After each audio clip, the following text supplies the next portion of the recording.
Yeah, whole city cold, but the bullets hot, but the girls is hot, and the love is loud.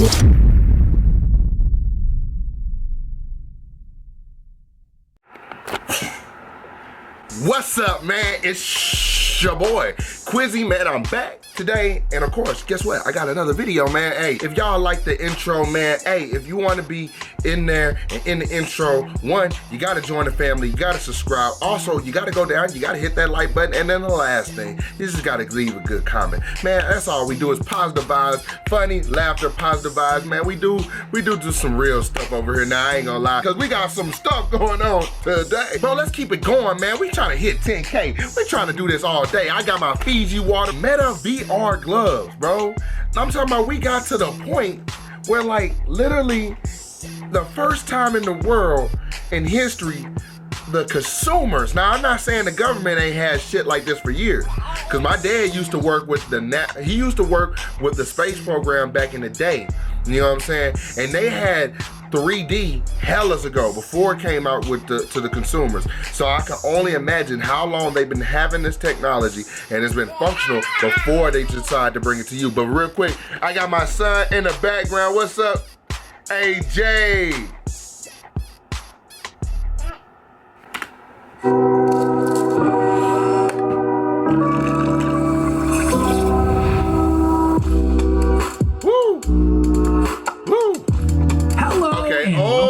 About to make me start rapping, boy. Hey, but hold on, I'm about to. Ooh, all right. Welcome to Tuesday Newsday, your #1 resource for the entire week's worth of VR news. We did it, fam. We're out here on a Tuesday.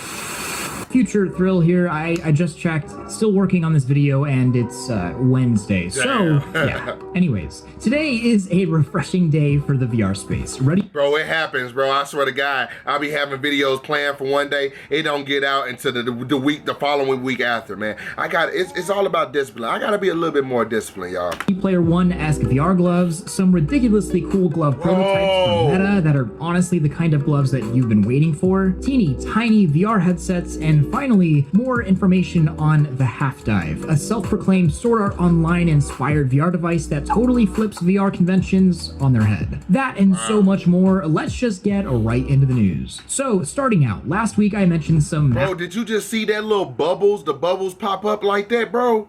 That's crazy. That must be how you could feel certain things.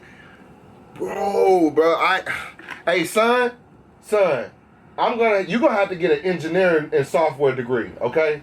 Because we need to develop some stuff. Massive improvements coming to the Quest 2 that will significantly improve performance. This was mainly application space warp, an improved space warp technology that allows the Quest to only render half of the frames needed. And intelligent software fills in the rest of the frames with synthetic frames, enabling as much as 70% more performance headroom, which is crazy. Well, that feature has launched this week, so we can expect to see it coming to games and applications as soon as developers implement it. In a perfect world, nobody will notice any visual difference, except maybe higher frame rates and better visuals, but we'll have to see if that's actually the case as games start to roll out with it. Real quick, bro, if y'all want to see me do some games and VR and stuff like that, let me know. But if I do that, y'all gonna want me to play scary game. Fuck!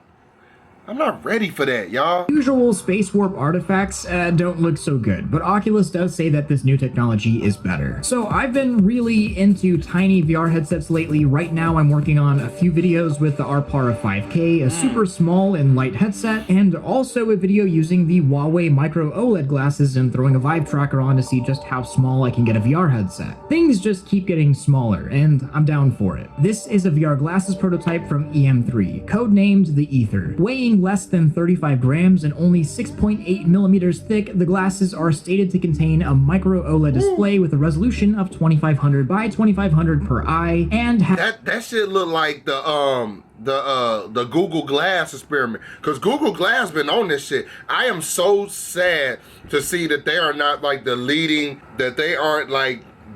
developer into this space, because they've been on this shit for a while. have a field of view of 90 degrees. Really not that far for most current big headsets, and the company has already stated that the next iteration will have a wider field of view of 110 degrees. And to get into the nitty-gritty, the more interesting part here is how these things even work. Nearly all headsets use a lens system that you peer through, similar to something like binoculars, or really not all that different in principle from normal glasses. But the Ether uses a completely different technology that allows for this extremely small form factor. Using something called Neo-M, an optic imaging system, small diffractive lenses converge all visible light within a short focal length to a single point, essentially doing the same thing as a typical lens does, but way smaller. Of course, there are still problems with diffractive lenses, and they're definitely not perfect, and this is just a prototype, but we're watching VR get smaller and smaller as VR gets bigger. So what do y'all think? Do y'all feel like VR is going to be like, oh my God, bro, would it be crazy to fit VR in some Ray-Ban glasses? Or would it even be crazy, and I'm talking about one day, to fit VR in contacts? And you could just walk around, oh my God. But how would it be powered? Would it be powered by light? Or I don't know, man. That's weird, bro. All right, come on, get to the gloves, So man. I'm about to talk about VR gloves, but as I'm writing this video, I see a new tweet from Andrew Bosworth of Meta using a set of prototype VR glasses with a Quest, with the quote, "Bringing touch and sensation to the metaverse will unlock an even greater sense of presence, but achieving this demands numerous advances in technology. Gloves are coming. It's not going to be easy, and there are so many things that have to be innovated upon and done right for things to work well, but this paper that was literally just posted goes over everything, and it's remarkably interesting. Reality Labs talks about how important it is to get everything right and in sync, to have a total system between gloves, headset hardware, and software to make any sort of haptic and control system convincing and immersive. Initially, the question was asked by the Reality Labs team, quote, "Can we build a mass-producible, affordable consumer device that lets people experience any tangible interface anywhere? We couldn't do it," end quote. And this is why they're doing so much research. They're actually creating entirely new materials and ways to let people feel and interact with any virtual world, VR or AR. I think one of the most interesting points here was the paper's take on perception of touch and interaction. The goal isn't necessarily to create a one-to-one exact feeling with physical objects and virtual ones. If, for example, you're holding an orange in VR, it doesn't have to feel exactly like a physical orange. Instead, if software and hardware and visuals all work together as intended in sync, the brain can connect the dots and allow you to feel things in a sort of totally different way. A simple way to put this is it's not that virtual objects don't or can't feel real. It's that virtual reality may just feel different. Right now, Reality Labs is working on electrostimulation, tiny flexible actuators, all sorts of vibration motors, new material. Come to think about it. Virtual sex is gonna be off the fucking chain. Oh my God, just now thinking, but I have a dirty mind. I'm like, if you can grab stuff and put stuff down and do this, but virtual sex is gonna be crazy. I don't know if y'all ready for this. It's not even that funny, but it's just like, I had this so dirty thought in my head, just like, now, okay, I'm just saying. But listen to what I'm saying though. You judge me before you listen to what I'm saying. What I'm saying is that will change the course of history, bro. Like, imagine literally Pornhub.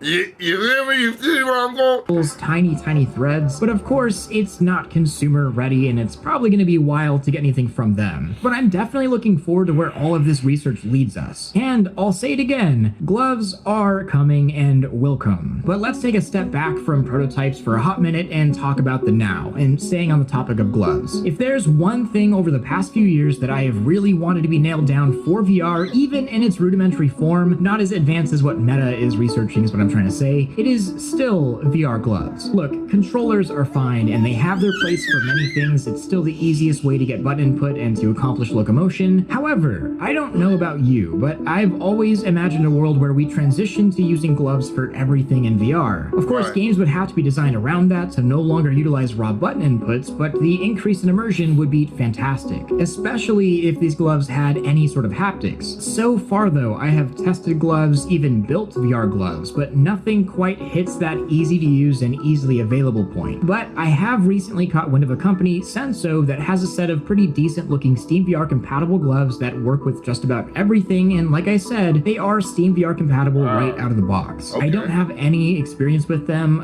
on... Hey, what I noticed is Steam as a company has been making strides. Like, I'm not gonna lie to you, I'm like, man, Steam, but they have done so much for the gaming community, like just by creating another player in the gaming community. So yeah, you got a lot of software designers, which are the game designers, but I'm saying, like, for them to actually have hardware and software and to be like really big in this space, like Steam has been doing some stuff, and I can't deny them no more. They a big player, bro. And I know I'm not, don't listen to Ja Rule in this situation, if you know what I'm talking about, if you're a Dave Chappelle fan, but I'm just saying, like, damn, that's dope. Hand. And the videos showing the device in testing are pretty terrible, with the gestures all being out of sync with the gameplay, but this is something I definitely want to try and make a video on for sure. And in case you're wondering how menus and buttons are interacted with since you don't have any buttons, everything is all gesture based, using various hand signs to open menus or do things in games or to signal a button press. Plus there is haptic feedback with 6 vibration motors, so you can feel the game. Just like the new Nintendo Wii. Remember how dope that was for us? Which is a SteamVR full body tracked haptic setup for your whole body, so you can have mocap, haptics, gloves, all within the same ecosystem. The only problem though is the Senso gloves are not cheap at all. The gloves costing a whopping $1,000 per pair, which better be darn good and better than this video shows. Thanks. If they do cost $1,000, but it's still cool. And I do like how Senso markets that the gloves do work for consumers and their games and applications, as well as for commercial applications. Almost every other glove venture just skips right over anything consumer, so this is really welcomed. Hopefully, as more and more companies get into the glove VR, we can eventually drop the controllers, at least for some things. And we're about to talk about the half dive, but now it's time for a meme break! Look at this guy's like $7,000 monitor setup. I mean, it's cool and all, and I have one of these. What are you watching with that? Like, what would you even watch with all of that? YouTube porn?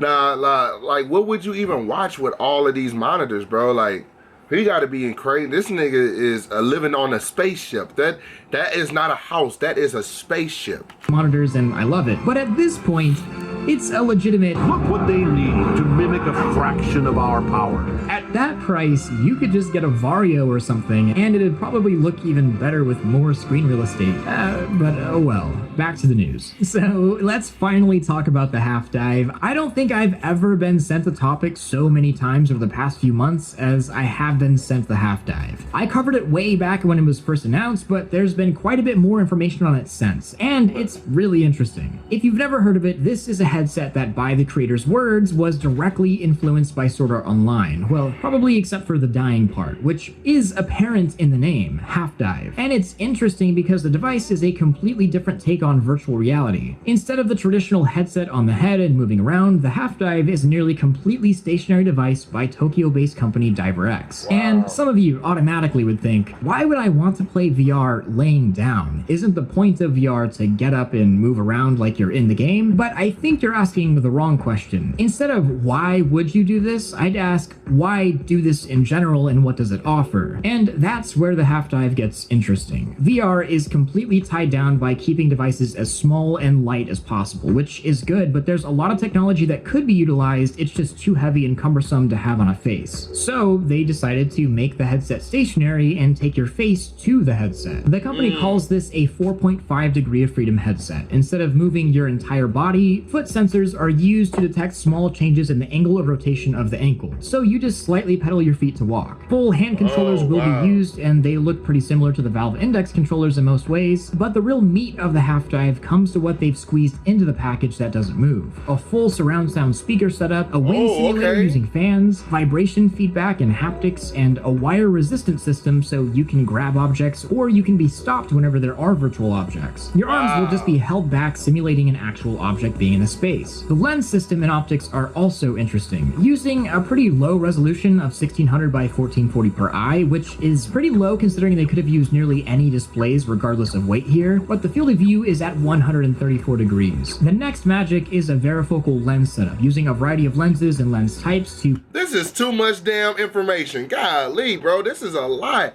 Like, these people are legit, like, geniuses to come up with this stuff, bro.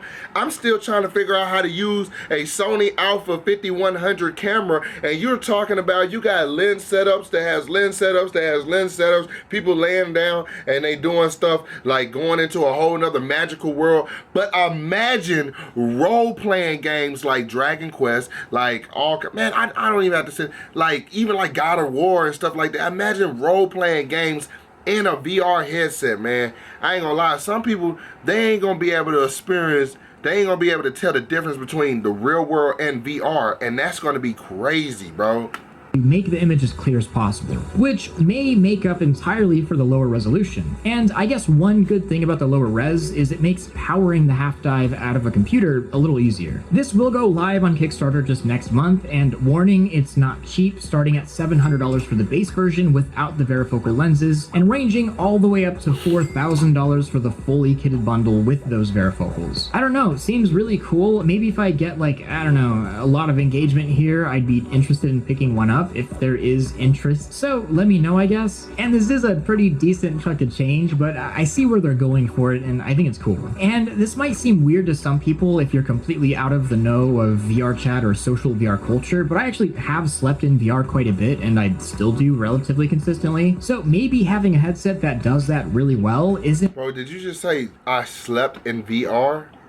I don't know if I want to sleep in it and then wake up to it, bro. Like, such a bad idea, because I know I'm not the only one. And DiverX says something pretty awesome here. They're utilizing the sleep position to, quote, enable human activity in its lowest energy state, end quote. The Vive Focus 3 just got a pretty big update over the air, bringing co-locomotion, larger play spaces, and most interestingly, Wi-Fi 6E support, which it had all along. HTC just didn't mention it for certification reasons. So along with this, supported play spaces have been expanded to more than 30 meters. You can have a co-play space where other people can see Focus 3 users in the same space as you, which would be useful for joint in-person VR things like arcades or work. And Wi-Fi 6E is now supported, bringing all of the insane benefits of 6E. Linus has a great video on what Wi-Fi 6E does if you don't know what it brings, and it's actually pretty game-changing, especially for VR stuff. 6E full support isn't quite coming yet, as it has to go through the slow rollout from regulators from other countries, but it was a pleasant surprise to get support or even announce support for it at all. Also, I actually have a Focus 3, and maybe I'll make a full video on it and review it if you'd like. Just let me know again. And now it's time for question of the week from Sean. all right, so this is the end of the video, man. Y'all, I ain't gonna lie to you, bro. This is so interesting. I'm gonna be doing more videos. I mean, well, let me know if you like them, but I'm definitely gonna be doing more videos because I want y'all to see. I want y'all to see the future. I want y'all to know the future. I'm talking about cryptocurrency is here. It's the future, but it's here. Like blockchain technology is here. It's the future. It's here. It's making people millions and millions of dollars. VR, this stuff is here. Facebook knew that they wanted to change their name to Meta months and months and months ago because a lot of things have to be approved legally behind that. So, and the constituents and the people who support them, they have to be notified as well. So guys, this is not like, oh my God, it's coming, it's here. So I'm gonna document it for you, and I'm gonna make sure that you know. Y'all, if y'all appreciate me, hit the subscribe button. If you already subscribed, thank you for tuning in. I love y'all. Say, hey, say bye-bye. Say bye-bye. Say bye-bye.